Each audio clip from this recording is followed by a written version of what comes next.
Waspada! BMKG keluarkan peringatan dini hari ini, Kamis, 6 Agustus 2026, wilayah hujan lebat bergeser. Ini daftarnya.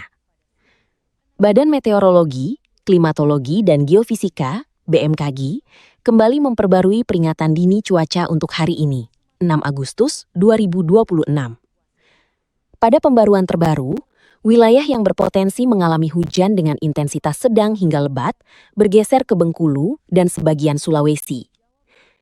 Berdasarkan informasi BMKG, pada Kamis 6-8-2026 besok, provinsi yang berstatus waspada meliputi Aceh, Riau, Bengkulu, Sulawesi Barat, dan Papua.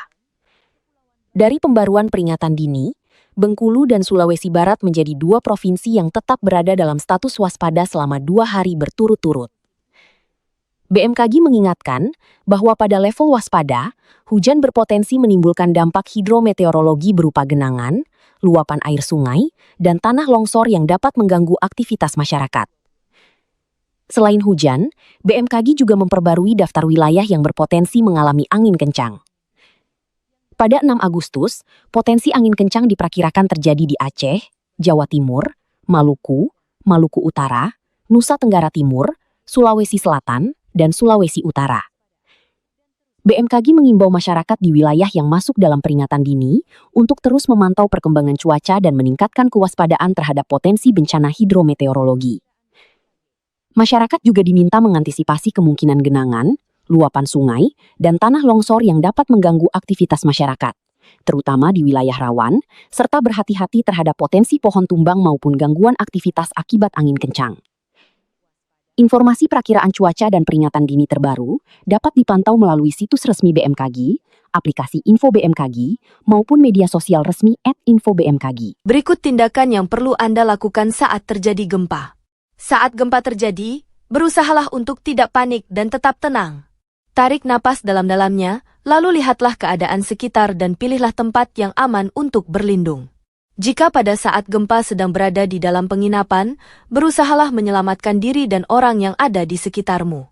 Berlindung di bawah meja adalah tempat terbaik untuk melindungi diri dari benda-benda yang berjatuhan akibat gempa. Setelah itu, lindungi kepala dengan benda empuk. Misalnya bantal, helm, papan, atau yang paling praktis kamu bisa menggunakan kedua tangan dengan posisi tertelungkup.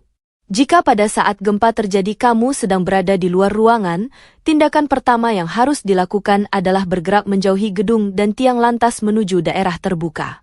Tetap tenang dengan menarik napas dalam-dalam dan jangan lakukan apapun.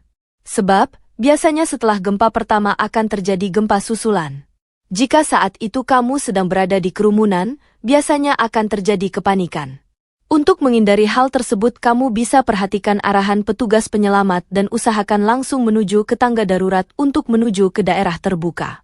Jika gempa terjadi saat kamu sedang berada di gunung, bergeraklah menuju daerah lapang untuk berlindung.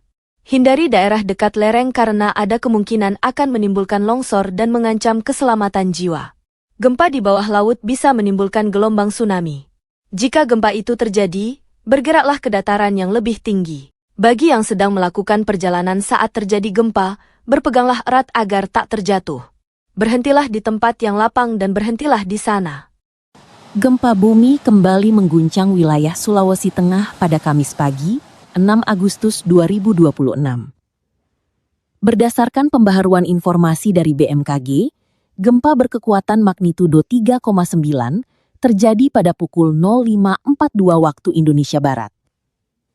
Pusat gempa berada di laut, sekitar 41 km sebelah timur Morowali, pada koordinat 2,83 lintang selatan dan 122,25 bujur timur, dengan kedalaman 8 km. Gempa ini termasuk kategori gempa dangkal, karena terjadi pada kedalaman kurang dari 70 km. Gempa dangkal umumnya lebih berpotensi menimbulkan getaran yang terasa di permukaan, dibandingkan gempa yang terjadi pada kedalaman lebih besar. Berdasarkan laporan BMKG, gempa ini dirasakan di wilayah Morowali dengan intensitas 2-3 mmi. Pada skala tersebut, getaran dapat dirasakan oleh beberapa orang di dalam rumah, benda-benda ringan yang digantung dapat bergoyang, namun umumnya belum menimbulkan kerusakan. Hingga saat ini belum ada laporan resmi mengenai kerusakan bangunan maupun korban jiwa akibat gempa tersebut. Masyarakat diimbau tetap tenang dan tidak panik, namun tetap waspada terhadap kemungkinan terjadinya gempa susulan. BMKG menegaskan bahwa informasi ini merupakan hasil analisis terbaru yang masih dapat berubah seiring pembaharuan data dari Sistem Pemantauan Nasional. Masyarakat diharapkan hanya mengandalkan Berdasarkan skala MMI yang dikutip dari laman BMKG, berikut info MMI yang dapat dipelajari. 1 MMI. Getaran gempa tidak dapat dirasakan kecuali dalam keadaan luar biasa oleh beberapa orang. 2 MMI. Getaran atau goncangan gempa dirasakan oleh beberapa orang, benda-benda ringan yang digantung seperti lampu gantung bergoyang. 3 MMI. Getaran gempa dirasakan nyata dalam rumah. Getaran terasa seakan-akan ada naik di dalam truk yang berjalan. 4 MMI. Pada saat siang hari dapat dirasakan oleh orang banyak di dalam rumah, di luar rumah oleh beberapa orang, gerabah pecah, jendela pintu bergoyang hingga berderik dan dinding berbunyi. 5 MMI. Getaran gempa bumi dapat dirasakan oleh hampir semua orang, orang-orang berlarian, gerabah pecah, barang-barang terpelanting, tiang-tiang dan benda besar tampak bergoyang, bandul lonceng dapat berhenti. 6 MMI. Getaran gempa bumi dirasakan oleh semua orang. Kebanyakan orang terkejut dan lari keluar, plester dinding jatuh dan cerobong asap di pabrik rusak, kerusakan ringan. 7 MMI. Semua orang di rumah keluar. Kerusakan ringan pada rumah dengan bangunan dan konstruksi yang baik. Sedangkan pada bangunan dengan konstruksi kurang baik terjadi retakan bahkan hancur, cerobong asap pecah. Dan getaran dapat dirasakan oleh orang yang sedang naik kendaraan. 8 MMI. Kerusakan ringan pada bangunan dengan konstruksi kuat. Keretakan pada bangunan dengan konstruksi kurang baik, dinding terlepas dari rangka rumah, cerobong asap pabrik dan monumen roboh, air berubah keruh. 9 MMI.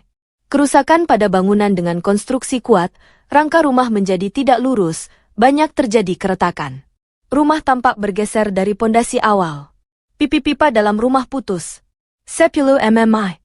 Bangunan dari kayu yang kuat rusak, rangka rumah lepas dari pondamennya, tanah terbelah rel melengkung, tanah longsor di tiap-tiap sungai dan di tanah-tanah yang curam. 11 MMI. Bangunan-bangunan yang sedikit yang masih berdiri. Jembatan rusak, terjadi lembah. Pipa dalam tanah tidak dapat terpakai sama sekali, tanah terbelah, rel sangat melengkung. 12 MMI. Hancur total, gelombang tampak pada permukaan tanah.